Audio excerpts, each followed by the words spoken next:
Bonjour à tous et bienvenue sur notre chaîne YouTube.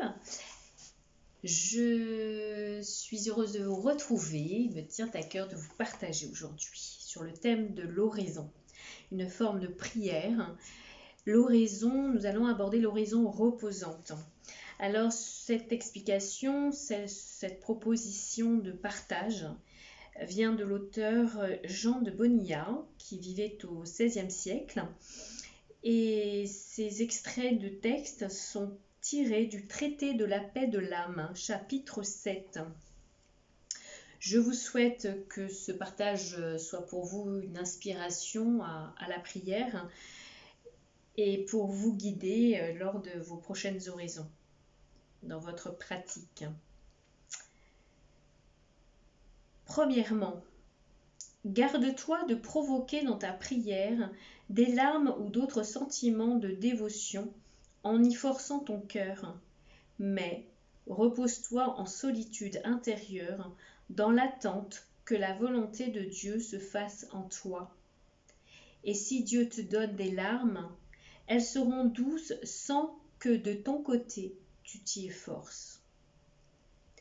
La clé de cette affaire est de savoir s'oublier soi-même et demeurer avec Marie, au pied du Christ, écoutant ce que dit le Seigneur.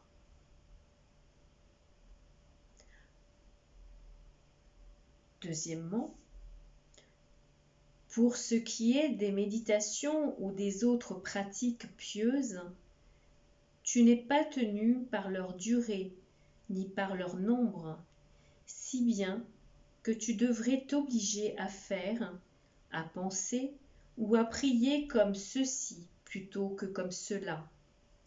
Mais garde ton cœur libre, de telle façon que là où il trouvera son repos, il s'y arrête et goûte ce que le Seigneur voudra lui communiquer, quel qu'en soit le moment.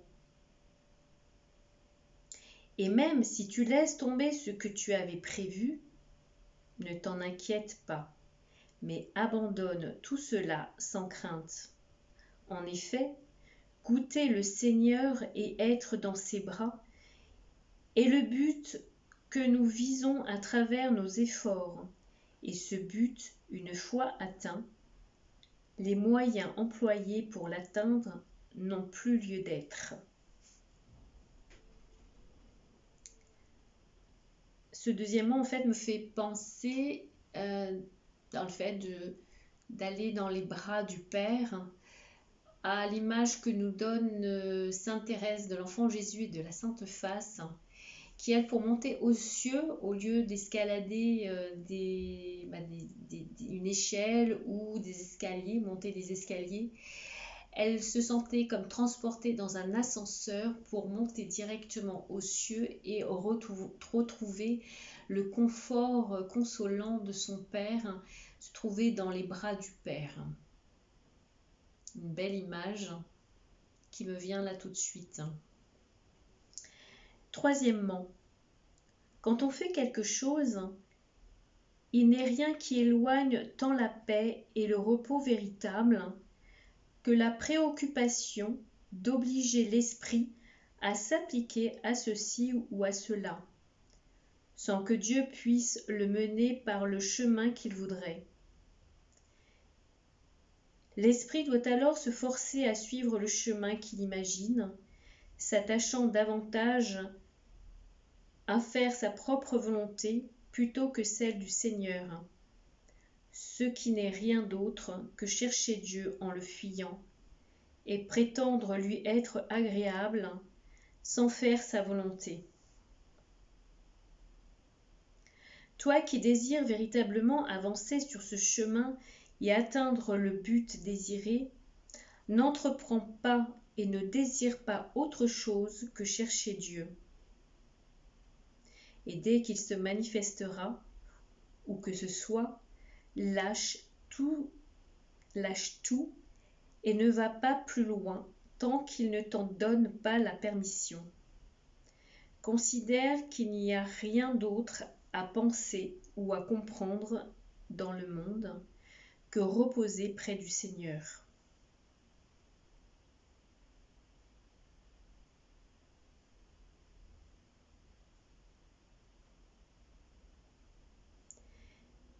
Donc, dans cet espace-là, laissons œuvrer notre esprit, ne demandons rien, ne commandons rien de notre esprit pour mener à ce que nous souhaiterions, mais laissons vagabonder, si je puis dire, notre esprit à chercher Dieu et à le laisser faire, lâcher prise en fait.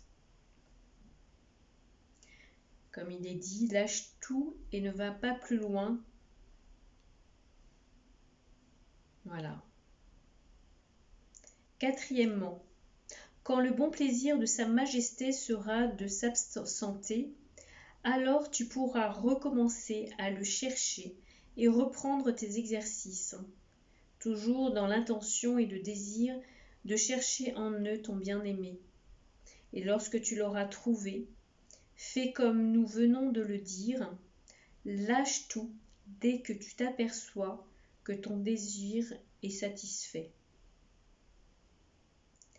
Cinquièmement, il faut être très vigilant sur ce point, car il y a bien des spirituels qui s'égarent, se privant de beaucoup de progrès et de repos spirituel parce qu'ils se fatiguent grandement avec leurs exercices. Il leur semble qu'ils ne font rien s'ils ne font pas jusqu'au bout, mettant en cela la perfection. Aussi se rendent-ils propriétaires de leur volonté, menant la vie épuisante d'un manœuvre, sans jamais pouvoir arriver au véritable repos intérieur, alors que c'est véritablement en cela que Dieu fait sa demeure. Donc ne cherchons pas de vaines expériences, ni de vaines perfections dans l'horizon, mais laissons œuvrer l'Esprit Saint en nous, et peut-être dans une prière toute simple de remercier par avance le Seigneur de nous mener au repos pour trouver notre bien-aimé, notre époux, notre ami, notre Père, dans ce repos pour se nourrir de l'essentiel, de l'essence de Dieu, l'essence qui est paix, qui est amour.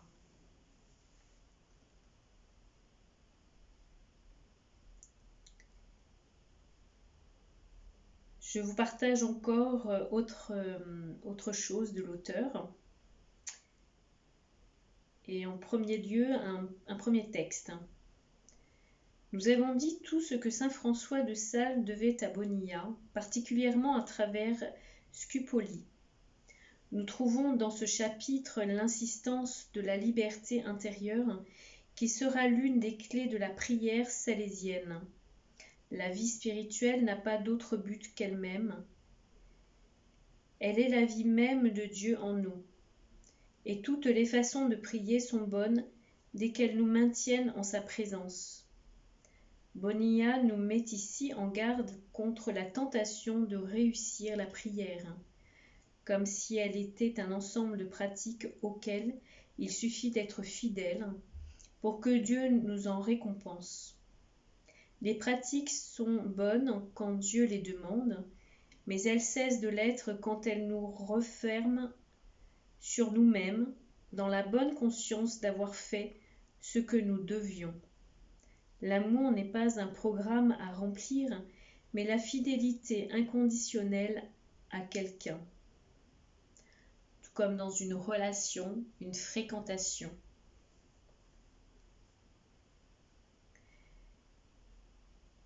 En premier lieu, prier, c'est aimer, c'est vivre une relation et non produire un état d'âme que l'on irait ensuite offrir à Dieu. Aimer nous fait sortir de nous-mêmes et alors nous nous oublions nous-mêmes, comme l'avion oublié le sol une fois qu'il a décollé. Celui qui prie a conscience de Dieu présent, mais il n'a plus conscience de prier. Certes, l'avion a d'abord besoin de rouler sur terre pour décoller, et cela correspond dans la prière à nos méditations et autres pratiques pieuses, mais cet élan n'a de sens qu'en vue du décollage. Secondo et tertio, voilà pourquoi les programmes et autres méthodes de prière ne valent qu'en vue du décollage, et il ne faut pas hésiter à les abandonner quand on est dans l'évidence de la présence de Dieu. Cette évidence n'est pas un état psychique particulier, mais une évidence tout simplement, sans qu'il y ait besoin d'y réfléchir pour s'en apercevoir. Et ceux qui la vivent ne doivent pas se faire scrupule de lâcher tout ce qui les retiendrait sur la piste de décollage. L'avion vole désormais à 1000 km à l'heure, même si le passager n'a pas l'impression d'avancer. Quattro. La vie spirituelle est habituellement faite d'alternance entre moments où Dieu s'impose avec évidence et moments où il nous fait retrouver le sol.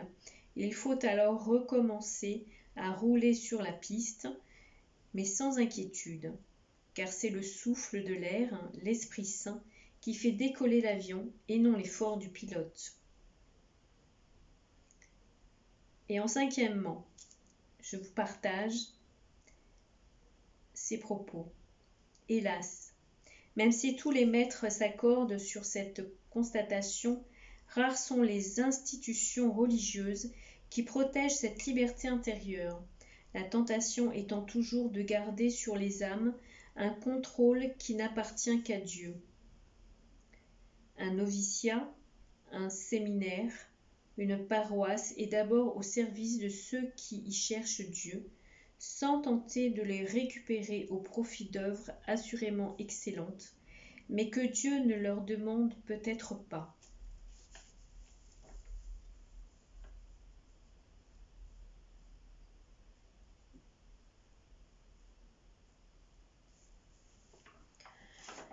Je vous remercie de votre écoute sur ce partage sur l'horizon. Je vous souhaite une très bonne pratique. Je vous souhaite également d'être comblés dans cette période un peu particulière en 2020 et ce temps de l'Avent. Nous poser la question, qu'est-ce que nous allons pouvoir présenter au Seigneur pour qu'il nous aide à sa naissance, pour notre salut, pour son amour miséricordieux, dans cette grande fête qui arrive. Eh bien, je vous laisse y réfléchir, y méditer, y prier, et je vous souhaite le meilleur avec mes prières. Je vous rappelle également que sur le site Hosanna, j'ai créé une communauté où vous pouvez déposer vos intentions de prière. Nous les prierons avec ferveur. Je vous proposerai donc le lien en commentaire de cette vidéo. Et le nom de cette communauté s'appelle Au cœur du sacré. Merci infiniment et que Dieu vous bénisse. À bientôt.